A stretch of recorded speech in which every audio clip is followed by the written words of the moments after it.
do? Oh, that's not right. Just track my face. Look, here I am. Here I am. You're not working. I need an adult. I don't know why I need to be timed. I know I'm slow.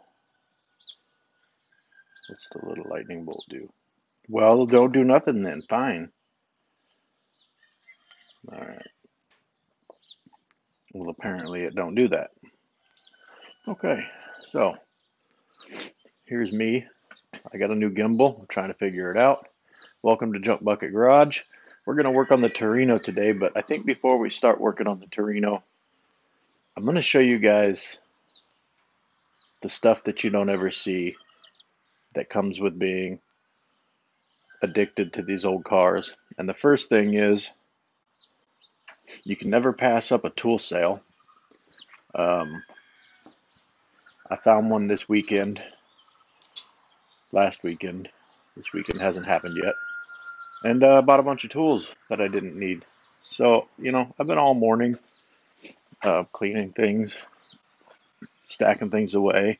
I bought this 40-foot container, 2 of them, so that I could clean out my garage and have everything stored away. Look, there's an engine. And it's pretty much full all the way, everywhere, with stuff that I probably don't use. And yeah, I figured if I put everything in here, then my garage would be nice and clean, and I wouldn't have any trouble finding things and working on stuff. And, that'd be great. But now look at my garage is all full again. So, it don't matter how much storage. If you get more storage, it's just an excuse to buy more crap that you don't need. So, here's the part about working on hot rods that you don't ever see on internet videos, and it's this. I'm going to work on one of them today. I'm going to film it. I've been all stinking morning just picking up tools and putting them away. It's like the warm-up act before you get to the main show, but it's got to be done. And then you got stuff that you don't need and you don't use, and what's this? What does that do? What does that do? What does it do? What does that do? And apparently that don't work. All right. So here's me cleaning everything. I did buy this fancy little thing though. It's the gas-powered blow-a-fire, and I got it pretty cheap at a tool sale, estate sale. And I've had this electric one for, I don't know, how old is Tom Cruise? I can't remember. How long have I had that? Forever. And I use it pretty much every day. It's the easiest way to sweep the shop and sweep all the dust off the cars. But now I got this fancy one, and it's just going to be better. I mean, right? Well, here we go. Let's get to cleaning so that I can get to making another mess. Let's pick up some tools. When you've got 5,000 wrenches, what you got to do is buy more every time you see them. But you got to make sure every wrench set is missing like the 7/16 and the 10 millimeter. That's. Oh, look at, there's $10 I could have got back. I could have bought something. Oh, I got a mic. Like that? You can actually hear me talking now. This is the old air fuel gauge. I put in a fancier one. What's this do? Somebody should probably take that away from me. This is a narrow band air fuel gauge, and it's a piece of crap. Yep. Take me to your leader. We got some shiny new parts over here that we're gonna put in today. Oh God, those are heavy. Those are full. Oh yeah, forgot I drained the tank out in these. GTO parts. Where do you go? You go in the GTO, of course. Don't touch the trim. Mm-hmm. Make sure everything you order has extra packaging stuff in it. That way you can never, ever have a clean house or garage because it's always full of that stuff. That's important. Why? What's this doing here? What? Where do you go? That's not where you go. File that in there.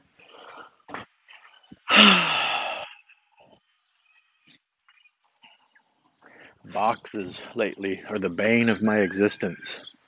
It's just what? What do you do with boxes? You can't eat them. Oh yeah, you wanna clean up your garage tip. Roll up all your cords first, because then they're not. How did I? What do you do? Do what I tell you to do, cord. Because then they're not in your way.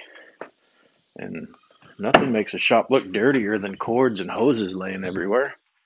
You know, I think I'm done cleaning up this part. I think that's. Look, you guys, you saw me put that away. It might be dark in there. You might not have saw it. Well, check this out. What does this do? What's this for? How do you use this? Alright. I did the right thing. I didn't make sure it ran before I bought it.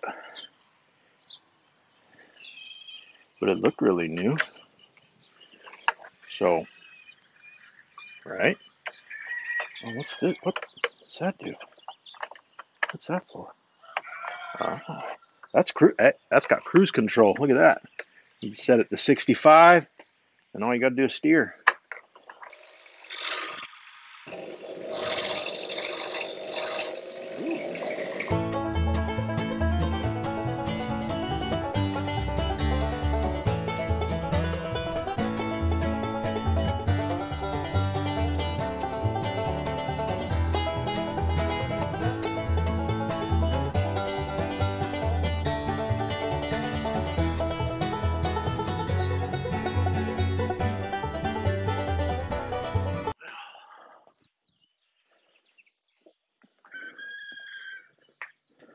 I mean, it's not all the way perfect, but cleaner.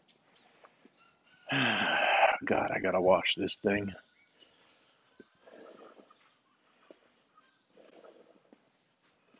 So pretty.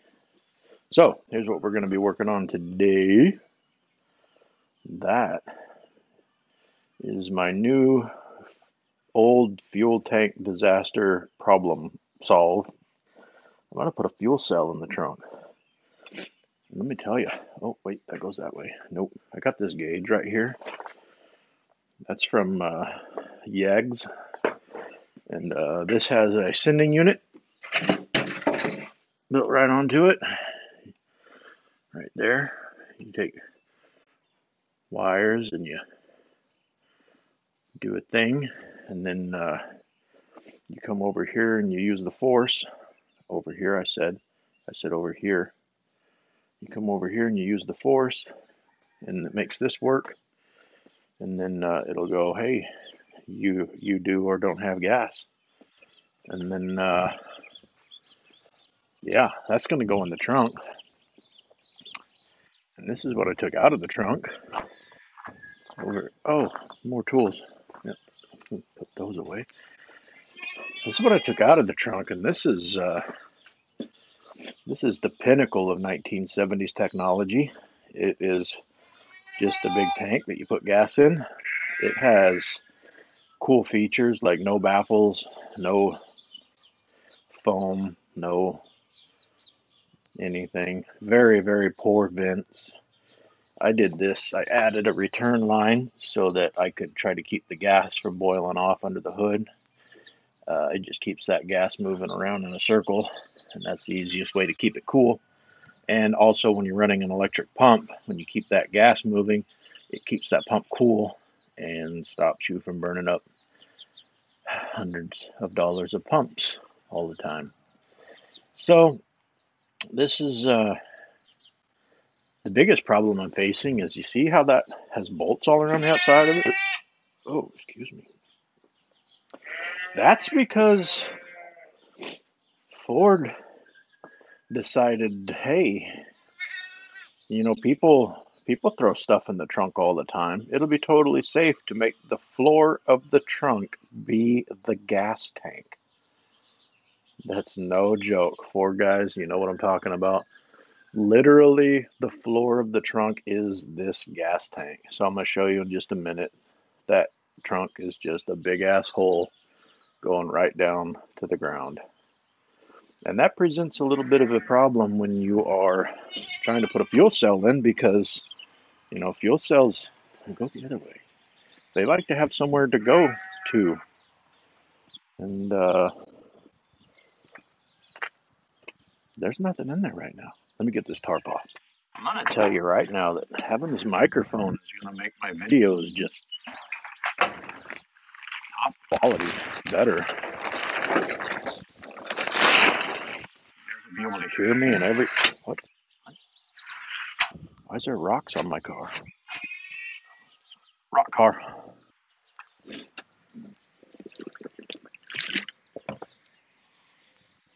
Stay hydrated.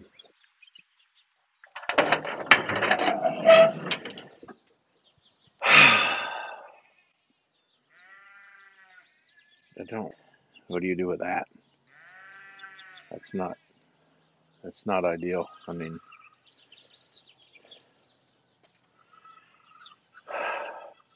I have an idea. It's a stupid one, but it might work. I think what I'm going to try to do, instead of buying a bunch of metal and spending a bunch of money getting it bent and shaped, because if it's just flat in there, you don't have any strength. Flat sheet metal is just going to bend around. So, I mean, that's the right shape as the trunk hole. It's almost like it was made to go in it.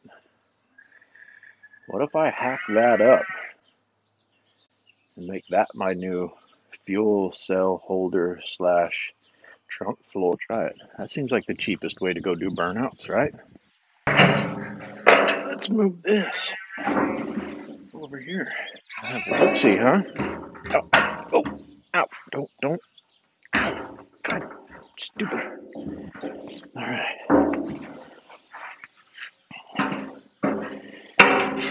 Well, this is the part of the tank that would have been the trunk floor.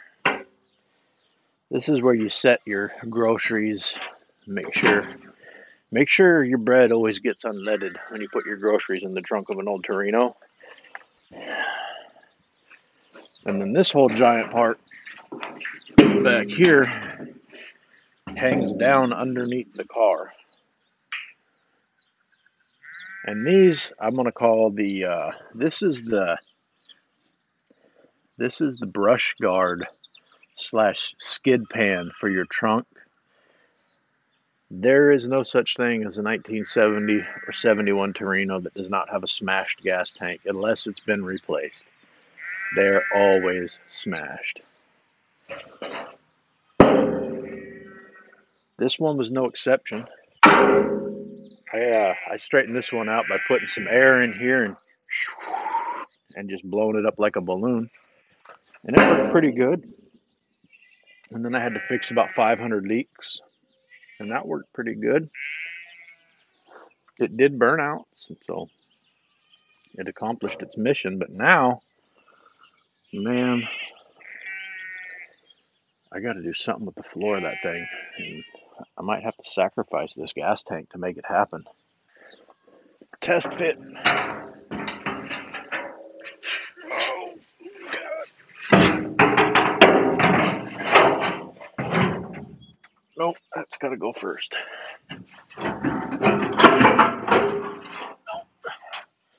Do what I tell you. Nope. Got it.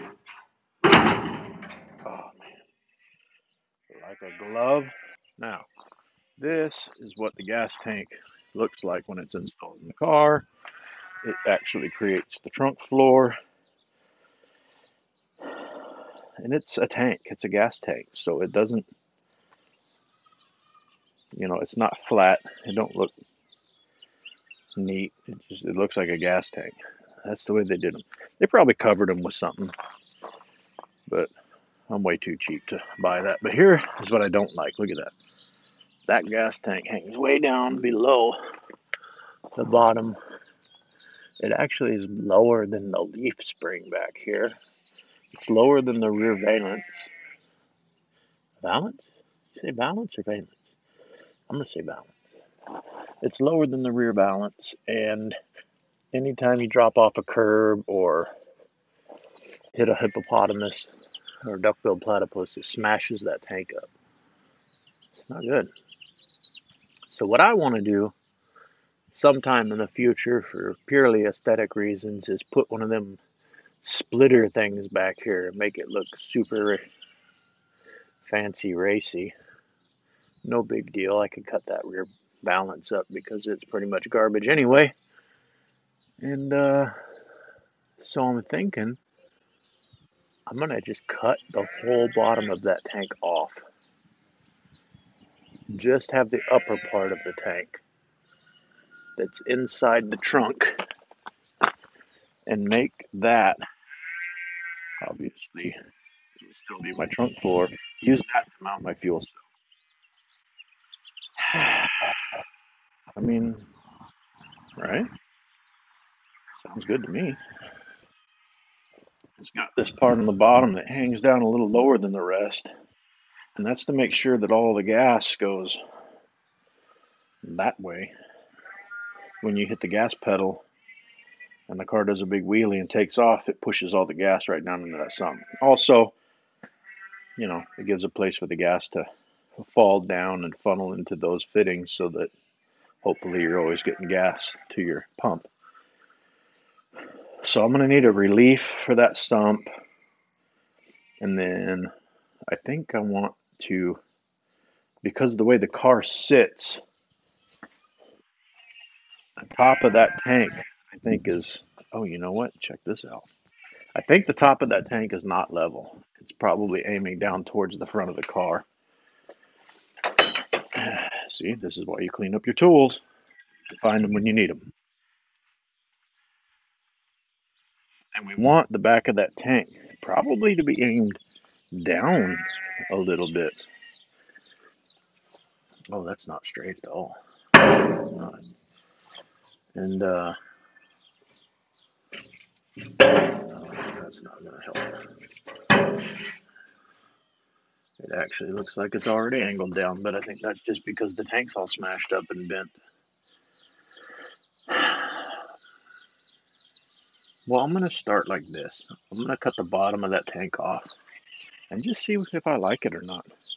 And then I'll put it back in there, and then we'll set the tank in it and then put a level on top of the tank and see what I got to do.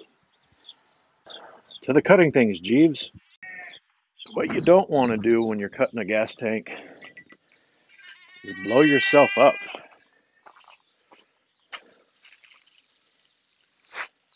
So this has been drained for a while. It's probably all right, but I'm going to fill it with water. And hopefully that water will just replace fumes and clean out any gas that's left in there. If you want to be even more safer, flush it out with water like this. Maybe let it set a day. And then pour like a half gallon or a gallon of denatured alcohol in it. Denatured alcohol will eat all that gas up. And then once you pour it out in 10 or 15 minutes, it evaporates away to nothing. I gotta pee now for some reason. This is cheaper than gas. Water-powered car? Next junk bucket garage project? Nope. Definitely not doing that. Oh, I gotta paint that. Filling up the tank with water, my favorite thing to do. Man, I really got a pee for some reason. That should be enough. That's about 10 gallons, I guess. All right. Sound checking.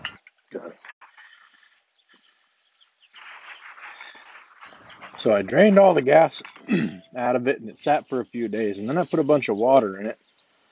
And then I poured all the water out of it. I'm a little scared now. I'm going to put some fire in there and make sure it doesn't explode before I do any torching or welding on it.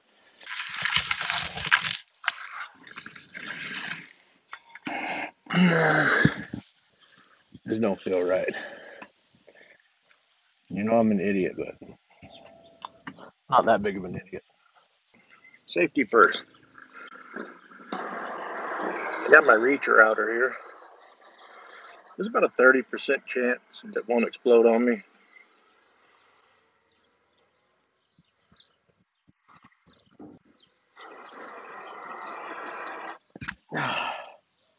Sweet. All right. So I lit this on fire with my Cal OSHA approved long stick with the torch on it. Now let's buzz the bottom off of it. See what we got.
Are we on fire? Nope.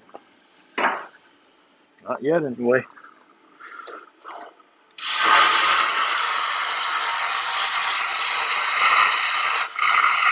One-handed. Look at it.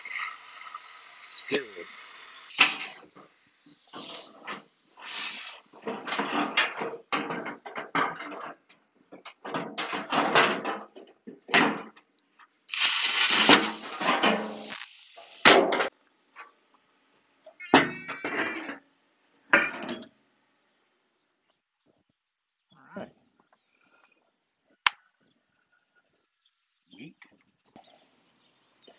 Okay, here we go. That's the inside of the tank. I was surprised to find that the vent was actually had a tube thing that does whatever a tube does. But I mean, yeah, you can see there's no baffles inside that. It's just a big open tank. And you can see all that discoloration in there. That's rust. And you can see all my beautiful patches I had to do to keep it from leaking temporarily. But once that tank is rusty like that, it's going to continue to rust. There's not, I mean, you can coat it with special chemicals and that's supposed to work, but I've never had any luck with it. And that's just going to keep pushing that stuff up through your filter and plugging everything up. Test fit number 2. For some reason, this thing's way lighter this time. Oh, no.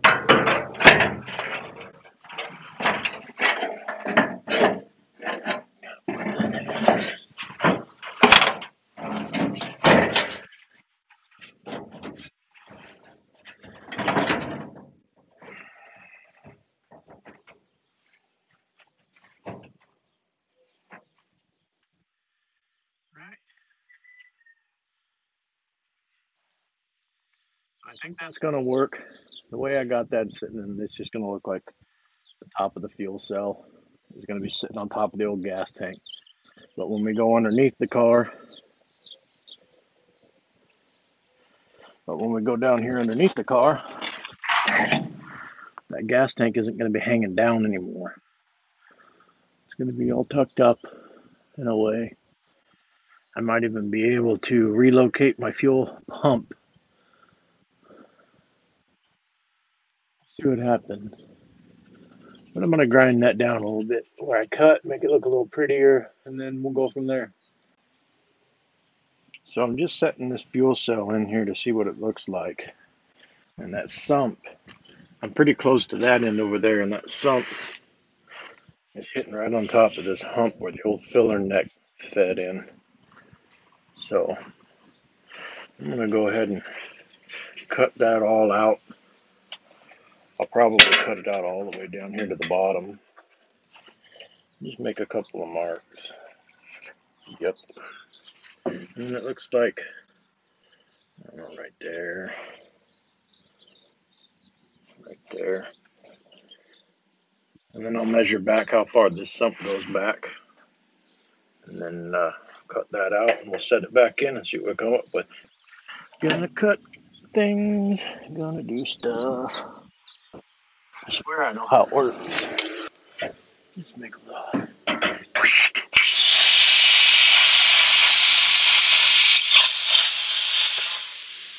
That might have been too much. Hush now. It's on fire. Oh, we're good. No fire.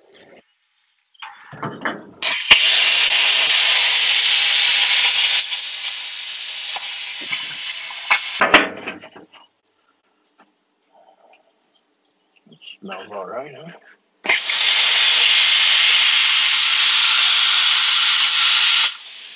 Nice. Thorough count today. Food under there. Let me fix that real quick.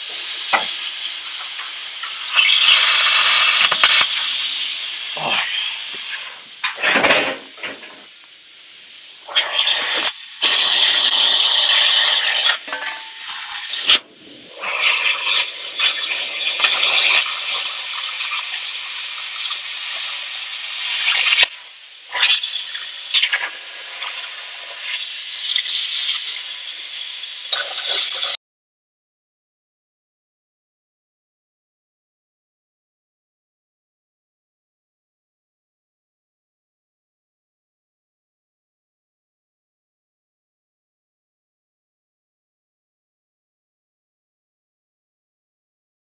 We got that all cut out.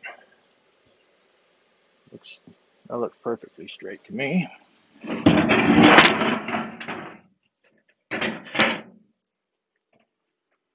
Oh yeah.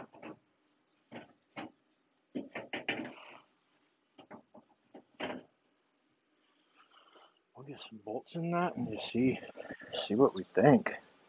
Might have to make that a little bit stiffer, but it's rocking back and forth right now. So I think if I bolt it down where that's all flat, I think we'll be all right. All right, so I got the tank mounted.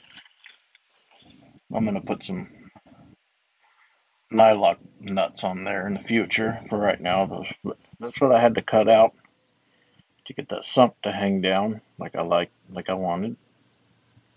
Aim toward the back of the car. So when I accelerate hard, it'll push all the fuel toward the pickup instead of away from it. That's what she looks like.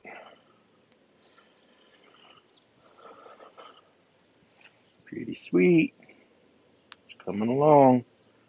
Now I got to close all that in where I had to cut to relieve for that sump. That'll be just a little sheet metal work. Close that all off. And then time to start plumbing things. And I got this neat little doodad that's going to go on the top of the tank. I'll have to drill a hole in it. It's called a rollover vent. So if this car ever ends up rubber side up, it'll shut off the vent and not let fuel spill out. Well, that's going to do it for this video on Junk Bucket. these things don't happen overnight. This isn't Hollywood car movie magic. I like to try to show you guys what really happens. Every day I go to work, I come home, I work on my hot rods, and then half the time working on my hot rods is just me cleaning my garage from the last time I worked on one of these cars. But, right now I don't have any old car to just go do a burnout with, and that hurts. That hurts deep down inside here. So we're going to actually get cracking on this thing and get it done. I just don't want to make my videos too long. Keep you guys focused. I know your attention spans are like mine. But we got the floor of the trunk made up. We repurposed all of the old stuff that was already in the car, just trying to keep it cheap. It had nothing to do with recycling. It had nothing to do with trying to hide things or make them look neat. It's all about just spending money where it counts. And I don't feel like putting a floor in the trunk is where my money counted. It's going to look good when it's done, though. It'll be a neat piece. It's just, something you got to do sometimes. I'm not a fabricator, but I can make things work. All right. Stay tuned for the next episode of Junk Bucket Garage, where we get this all plumbed up and we get fuel flowing through the system. I'm going to show you a couple of tricks with this regulator that I learned after I installed it to keep that fuel moving and keep everything nice and cool. I also put in a pretty trick little oxygen sensor, and I'm going to put a big vacuum gauge and run a hose all the way inside the cab there so I can see what the vacuuminators are doing. And we're going to try to tune this thing up a little bit so that it doesn't ever go lean or go rich, and get the most power out of it we can. I've never tuned with a vacuum gauge and a oxygen sensor before. It's supposed to make it easier. We'll see how far off I am doing it all by ear and by eye and by smell and taste. So make sure you like, comment, and subscribe. I'll see you next time on Junk Bucket Garage.